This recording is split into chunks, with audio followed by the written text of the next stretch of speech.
Hi, students, and welcome to week one of our 7-week summer elective course.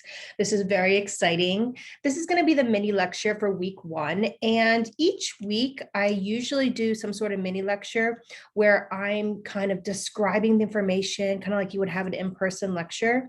It's pre-recorded, and so you can watch it. The great thing is you can watch it when you're doing dishes. You can watch it as you're sitting at the desk, however you learn best. If you need to be moving, maybe you're doing crunches during this, we know that's all good teaching and learning. So today we're going to talk about what is character education because it is week one. This course, because it's condensed into 7 weeks in summer, it's going to be a lot per week. So you're going to learn the equivalent of what you would in a fall or spring 14-week course. It's the same amount of information. We just made every 2 weeks 1 week. At the end of this short lecture, and I do the same in fall and spring, short lectures, I will walk you through, hold your hand through the syllabus, walk you through, and then walk you through what it looks like on Blackboard. Each week set up identical for the most part, and I'll show you what I mean. So before we start, I'm going to share my screen. Here we go. And we're going to talk about character education, what it really is. I'm going to keep it on this view so I can see the slides on the left. So we're going to start with a video from Hal Urban. So throughout this course, you're going to learn about a lot of the gurus in character education, a lot of national gurus, the men and women that are really plowing character education forward and staying steadfast with it. So Hal Urban is one of them, Dr. Hal Urban, and I'm going to show you a 5-minute clip of his full YouTube speech. Can be found on the supplementary materials if you want to watch that later. But I'm going to show you a 5-minute clip of his thoughts on character education. Okay, now, I think those of us who have been teaching for a while, we sometimes ask ourselves the question, what do our students remember? And, I was a social studies teacher, and so I wrote down some things that I remember teaching them and they were kind of fascinated by, and years and years of academic teaching, what do they remember? And so I threw up just 5 at random. I threw up 5 questions here. I don't know if anybody in the room can answer all 5 of them or not, but I wondered if they remembered any of these things, or like where it says the youngest president. I used to give them biographical sketches of every president that we ever had and told stories about them. And so I figured some of the stuff would be academic that they would remember. By the way, if you are curious about these, I will give you the answers. The capital of Nigeria is Abuja. That was a new one on me. It was Lagos when I was teaching, but it's Abuja. Now the population of India is 1,155,000,000. The youngest president was Theodore Roosevelt. He was 42 on the year he became president. The number of members of Congress is 535, and the main author of the Constitution is James Madison. Okay, but let's go on to the things my kids remembered. Okay, Becky and I talked last summer in preparing for this presentation. And I said, Becky, I said, I can't cover all 20 things. So what I'd like to do is talk about 5 of them, but I'm going to do it from my students' perspective, not from my own perspective. I'm very blessed. I have contact with hundreds and hundreds of former students. I had 9,000 students in my career. And through the magic of email and the internet and so on, I've reconnected with many of them, some of them going all the way back to the mid-1960s. And I had dinner just 2 nights ago with a student that I taught in my last year, 2001. And so I did a survey with them. There was about 100 of them that I picked kind of randomly. And I said, let's do this by email. It gives you a chance to think about the answer. So the question was, what are 5 things you remember the most from being a student in my class? And then I asked each one of them to begin each sentence the same way with the words, I remember. Okay, so the subtitle of my presentation today is 5 things my students still remember. And I literally had contact with one of my students who graduated in 1967, and she's in her 60s now. Okay, so I don't know how it's possible. Some of my students are older than I am now, but anyway, 5 things my students still remember. Here's number 1. Now, I use their wording, even though they all came up with different sentences, but this girl, not a girl, actually, she's a full-grown woman. She said, I remember that I always felt welcome, that I counted, and that everyone was polite. That means everyone in my class. And I was so pleased to read that and many other comments that were similar. And she actually hit upon three things that I did very early in the school year, and I'll share them briefly with you. The three most important things I ever did as a teacher, and I mean that from the bottom of my heart, these were the three most important things I ever did because they set the tone for everything else. Okay, lesson number 4 in the book is good teachers start teaching at the door. That does not mean good teachers start lecturing or giving handouts at the door. It means something different. This is something I learned in 1965 when I was working on my teaching credential. It was presented to me as an educational proverb. If you can reach them, you can teach them. And I was interviewed not too long ago, and someone asked me, what do you think your greatest strength was as a teacher? And I said, there's not even a second place. My greatest strength was the ability that I developed after long, hard work to connect with kids. If you can reach them, you can teach them. And I always took that to heart. And when it says teachers start teaching at the door, it means something very simple. I stood in my doorway. And every time a student came down the hallway, keep in mind the average high school teacher teaches 5 classes a day, I individually welcomed every one of my students every day, every period, the same way that I would welcome a friend into my home. And many of them said that that was the most important thing because I had personal contact with them every day. And I write very clearly in the book, this is the most important, the most fun, and the most energizing thing that I ever did. Now, one of the things that I was also doing while I was greeting them every day at the door is that I was teaching social skills. I told the kids on the first day of school, I said, I teach 3 things.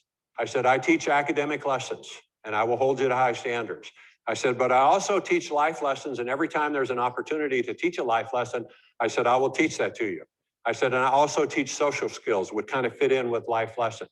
Now, this probably won't surprise you. On the first day of school, when I greeted the kids out at the door, very few of them did these things. Very few of them made eye contact with me because they looked at the floor. Very few of them smiled, again, because they were looking at the floor. When I asked them, I said, hello, I'm Mr. Urban, may I have your name? They mumbled their name, and then I reached out to give them a handshake, and they gave me something that felt like a dead fish. Okay, so on the first day of school, I got them in, and I said, let's talk about social skills that you really need to have in life. And I said, I'm not putting anybody down. I'm not criticizing anybody. I said, I just want to help you. And I said, I greeted you and explained what I got. And I said, now I'm going to be there every day. And I said, I'm sorry if I threw you off guard today, but you know I'm going to be there tomorrow. And I said, so here are the things that I'd really like you to work on. I said, not just with me, but with every person you come into contact. Make eye contact, smile, speak clearly, and give a firm handshake. They did marvelously. And then you're reinforcing it every single day that they come, and they're friendly, and they get to know me, and I get to know them, and it has a buildup effect. And I can't imagine ever starting a class not doing that. Okay, now after about 3 weeks, I made one change. 3 basic requirements. They now know me. They've now been greeted 15 or 20 times. And I said, okay, we're just going to make one change, and it doesn't have to be a change if you don't want it to. There are 3 minimum requirements: eye contact, a smile, and speak clearly.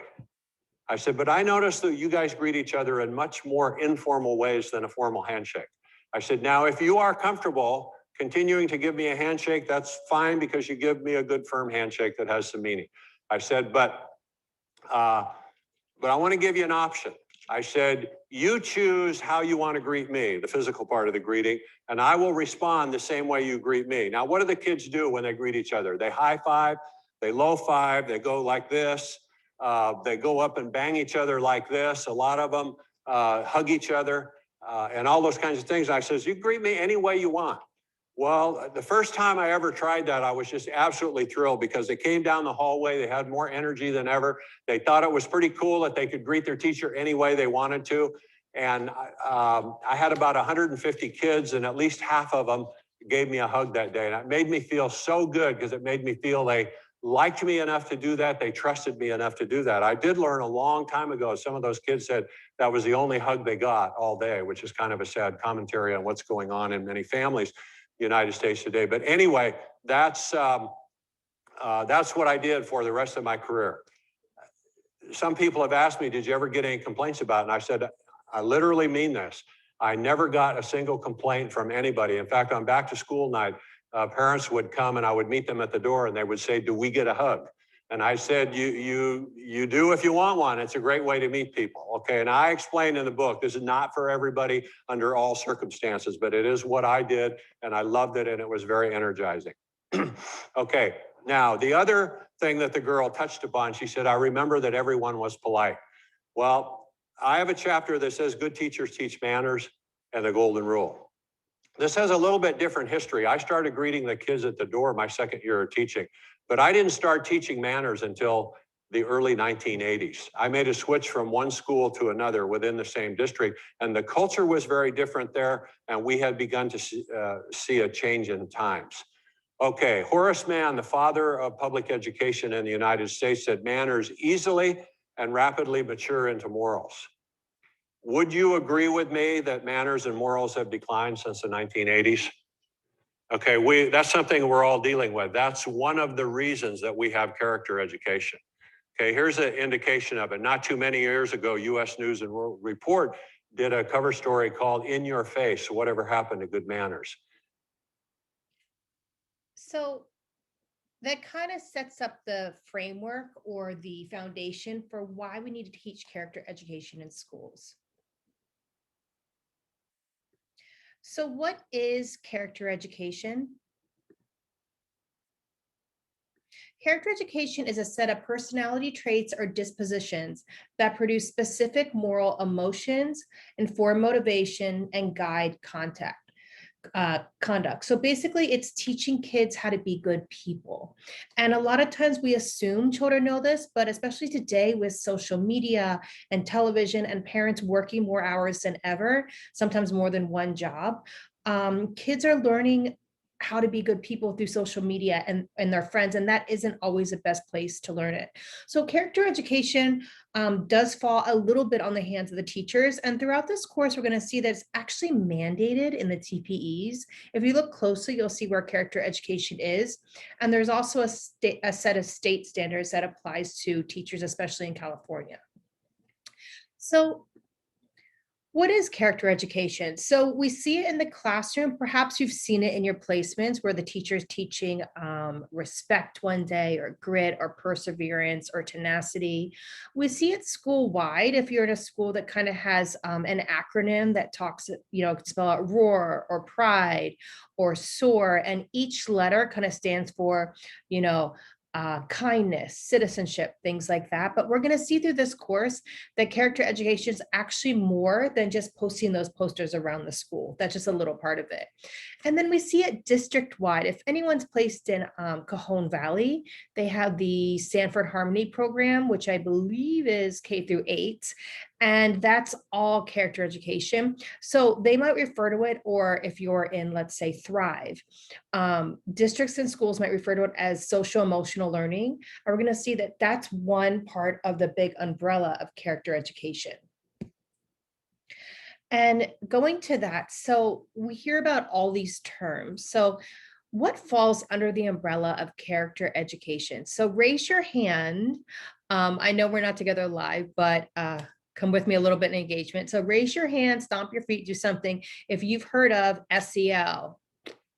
Raise your hand if you've heard of PBIS, otherwise known as Positive Behavior Intervention and Supports. Okay. Raise your hand if you've heard of restorative practices.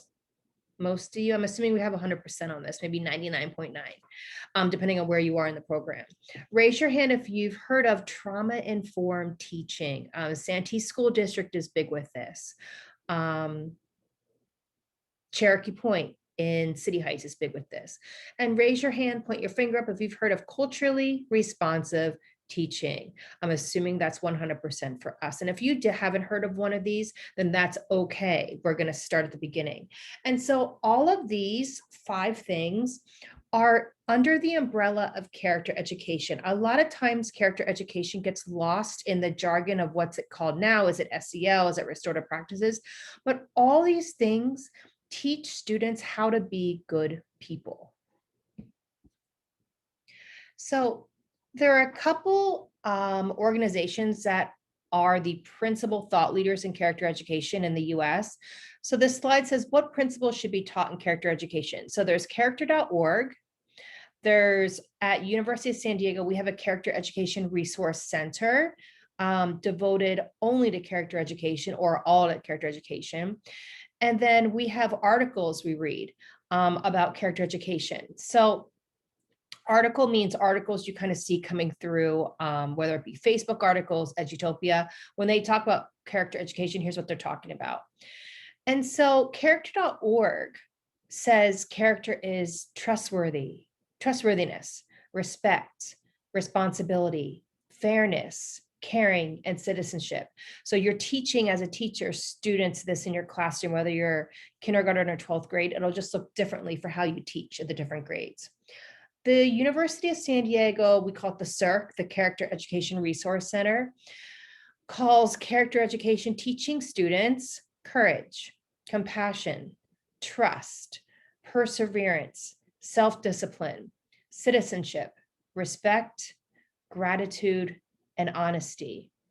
And any of the articles you see coming through on your social media, or if you're Edutopia or the blogs, usually talk about character education being courage, justice, honesty, compassion, gratitude, humility, integrity, and respect.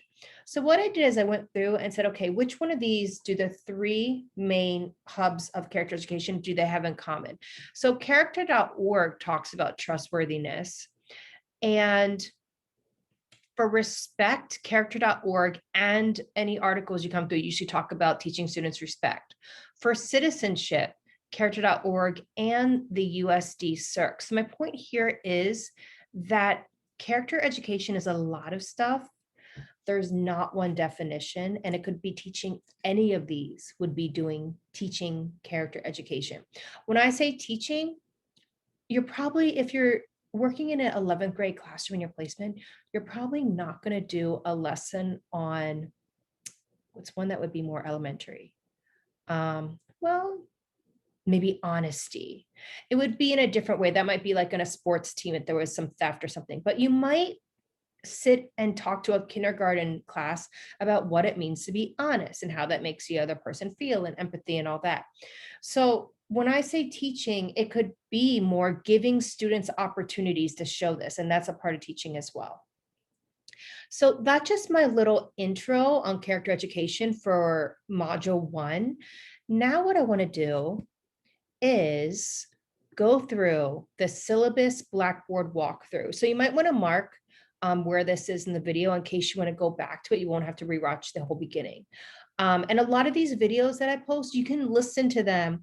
They're not so interactive. You can listen to them as you're doing dishes, doing sit-ups, stretching, something like that. Because if you need to get your body moving to absorb the information more, I'm all for that. So syllabus Blackboard walkthrough. So our course is run through Blackboard. So as a student, if you go in to our course, you're probably going to see something like this. Now on my screen, I made these so you don't have to see them because I want to make it as clear as possible.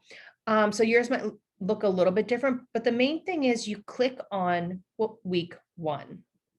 And before we do that, let's go through the syllabus so you understand what this is. So the syllabus for this class is posted here. And I marked what I wanted to tell you.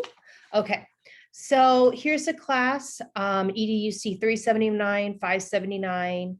I'm the instructor. You may have multiple instructors listed, and that's because Dr. Edward DeRoche, who is the CEO and founder of the Character Education Resource Center, founded at USD in 1995, is also attached to this course. So maybe for your final project, or if you're curious about different topics we talk about, you have direct access to this center to kind of ask him. He's very responsive. You'd email and say, hey, do you have any more articles on such and such topic? I'm trying to do this in my placement, or I'm really interested in this. He also provides a lot of the resources that you'll see in the supplementary materials, but I'll be kind of the face of the course. The course starts today and goes almost exactly 7 weeks till July 16th. This is the mission and vision statement of the department, which you've probably seen, or actually SOLs, which you've probably seen on all of your syllabi. Is it syllabi? I think so. Okay. In this course, you're going to find, and I know USD talks a lot about growth mindset. A lot of growth mindset in the learning comes not only from your practices in schools, but from the current research that's out there.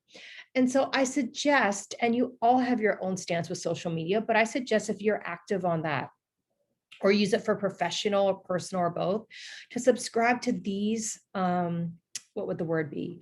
Websites, forums, blogs, because they tend to distribute articles that have some SEL or character education in them, trauma-informed teaching, all the things we talked about that can be otherwise known as character education. So Edutopia, great place to stay up to date.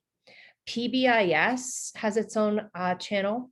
ASCD is more scholarly work, but very, they're getting a little bit more cutting edge.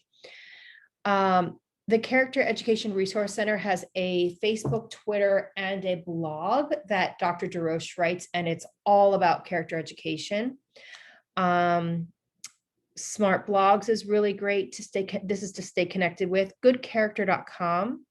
And sign up and see if you like the flavor of the newsletters. And if you don't like one and it's clogging your newsfeed, I'm all about decluttering and organizing and time management. So just unsubscribe. But I find you'll probably want to keep all of them.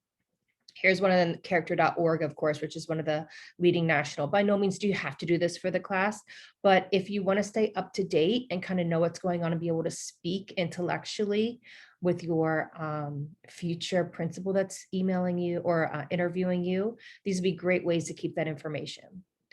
So this is what you see on most of the syllabus. Okay, here we go. So the course outline is going to be kind of your guide. So module 1 starts June 1st, which is today, and ends June 7th. Module 2, Tuesday to the next Monday. And here's what we're learning in those modules. Module 3, Tuesday to the next Monday. See what's going on here? Module 4, Tuesday to the next Monday. Module 5 starts Tuesday like all the rest and goes till Monday. Here's the topics. Module 6, Tuesday to, you got it, Monday. Module 7, Tuesday to Friday. It's shorter because the class actually ends on the 16th, so it won't be as much information. And then your final project will be due that Friday as well. Depending on when grades are due, if you need a short extension, always just reach out. I'm fairly flexible or pretty flexible. You are going to be, so I didn't want you guys to panic when you heard the word final project. It'll be introduced in module 4. And module 4 is also the only, I mentioned in the email I sent, it's the only and it's the optional, but I did want to tell you about it now so you can make plans to hopefully be there. I don't think any semester I actually picked a date where everyone can be there because life is so crazy right now, but we always have about 80%. So we'll be in a Zoom live and we'll be having a discussion on what we've covered in the course so far. And students really like being able to touch with their classmates. I'll email a Zoom link closer to the date. Okay, this is the part that is important for feeling really comfortable with the flow of this class. Each module starts on Tuesday and ends midnight the following Monday. So Tuesday, Wednesday, Thursday, Friday, Saturday, Sunday, Monday, midnight. I'll suggest you don't wait till midnight, but you know it works best with your schedule. Most students did it Sunday night. Each module has 3 parts. Remember, a week's a module. There's 7 modules in the course. One is a required reading. I have to change that. That's from something else, but it's from articles that are in the module, and I'll show you that. Part 2 is respond.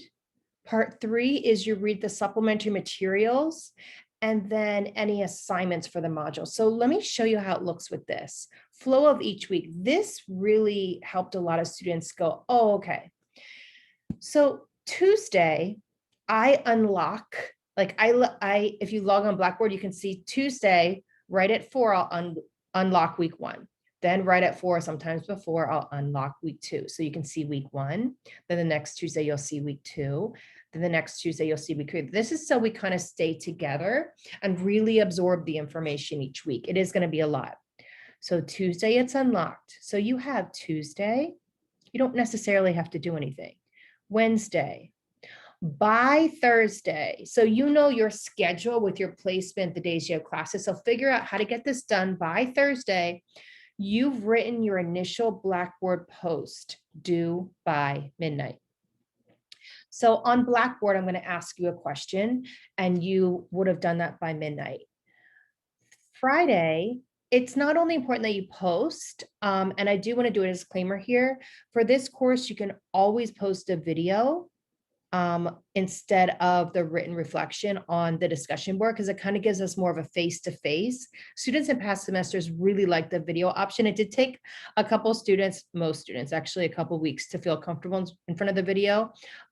This was before COVID, so maybe we're all comfortable with the video now, but videos are really more fun to watch, actually. But if you're a writer, then go ahead and do that. It's the same credit. So by Thursday, you've answered the question. Most likely it's questions. Friday, you've responded to 2 classmates. Okay. Saturday, Sunday, this is how it would naturally flow out. You read and explore the supplementary materials. Sometimes the articles are longer, sometimes they're shorter. And so I'll let you know if I want you to read it through, or you can skim for the important parts. There's also videos, podcasts. I try to mix up the medium of whether you're reading, listening, or watching, kind of to keep you engaged. And it's a good strategy to do as a teacher. So you're reading and exploring all the meat of the article, so to speak, the information. By Monday, you've completed the assignment for the module. So this is the flow. So let's say you work all day Saturday, all day Sunday, then you maybe want to do the assignment in here, or maybe you keep Monday. It's going to be hard to do in one day, but figure out what works for you. It's going to be like this every week. So I unlock it. You can see it. I want to hear you or see you post by here, and your classmates too. Respond to 2. With responses, be honest and thorough. I would rather have you be honest and say, you know, I actually don't agree with that, or actually, have you thought of it this way? Rather than saying, yeah, good job, high five. But either one's fine depending on the actual question, but kind of really get in there because we're learning together. Saturday, Sunday is going to be the meat, the information. This kind of leads you up to the information of the module, and the assignment. Sometimes the assignment's also a video, and I'll list if that's okay for that one. Here's requirements, expectations, grading, and then all the other nitty gritty that's on any syllabus at USD. Now, here's what it looks like. You would click on week 1, and there's 3 parts. I try to keep them in order. So part 1, part 2, part 3. Every week's going to look like this. Week 1 is a discussion board. So you click on it. Remember, you have until Thursday to get your thoughts in. You click on it. You might have to click a couple times through. You click on it. You click on it. Okay. So I'm going to ask you to answer the following questions. This is kind of an introduction. What program are you in? What brought you to the course? And then you'll read 3 and 4. I made a video answering these for me as your instructor. So I encourage you to watch this to get to know a little bit about me. And then you're going to just reply and post your own. So when you go in here, it should be just a long thread of everyone's, hopefully videos, but we can do written as well if that's kind of where you're at right now, or you're kind of in a place that you don't want to film physically. And so then the supplementary materials are the meat of the assignment. So you post it, you responded to. Supplementary materials are the articles, things like that. This might look a little bit different by the time you log on. And then what do you need to do each week? Well, week 1, the assignment. And here it is. And then you would submit it by Monday at midnight. And that is really it. And then when you submit it on Monday at midnight, week 2 opens up Friday at 4. and you click on week 2 and it's all here. Same. Week 3, all here. You get the picture. Once I introduce the final project, I'll put a little link here so you can kind of go back to it. That is really it. I'm really, really excited to start this course with you. We have 10 enrolled as of today. That is such a good number because the discussion boards are so rich, and you'll get to hear about experiences in different placements, which is fascinating for a lot of students, and what your classmates are saying. So I'm going to cut this video off here now to save you some sanity. I look forward to seeing you in the discussion board for week 1.